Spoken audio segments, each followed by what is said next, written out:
এক তো হলো তেল মশলা খাওয়া, এবার চলো একটু ভিটামিন সি খাওয়া যাক। তাই ফটাফট করে রেডি হয়েই চলে গিয়েছিলাম ভিটামিন সি খাওয়ার উদ্দেশ্যে। তো ভাই চলো।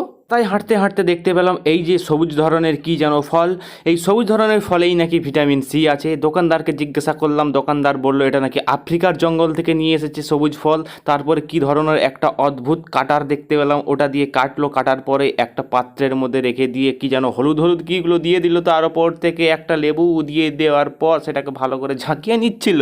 তারপর একটা প্লেটের মধ্যে আমাদের সাজিয়ে দিয়ে দিল, বলল নাও খাও, এতে প্রচুর পরিমাণে ভিটামিন সি আছে। আমি আর আমার বন্ধু মিলে এটা ভাবতে থাকলাম এটা কি খাওয়া যাবে। তারপরেই অনেক ভাবনার পর রোদের মধ্যে এটা রেখে একটু ক্যাত মেরে খাওয়ার চেষ্টা করছিলাম। তো অবশ্য বেশ ভালোই লাগছিল। তারপরেই একটা ডাঁটের মধ্যে গিয়ে তুলে দেখলাম যে না, এই জিনিসটা খাওয়া যাবে। তাই ওই ফটাফট করেছে এই জিনিসটা খেয়ে শরীরের মধ্যে ভিটামিন সি প্রচুর পরিমাণে নেওয়ার পর তো ভাই চলে আসলাম বাড়ি। তো যদি ভিডিওটা ভালো লেগে থাকে একটা লাইক অবশ্যই করে দিও। তো ভাই আজকে চললাম, till then take care, tata. হ্যাঁ, এই রকম ভিটামিন সি মাখা অবশ্যই ট্রাই করে দেখো।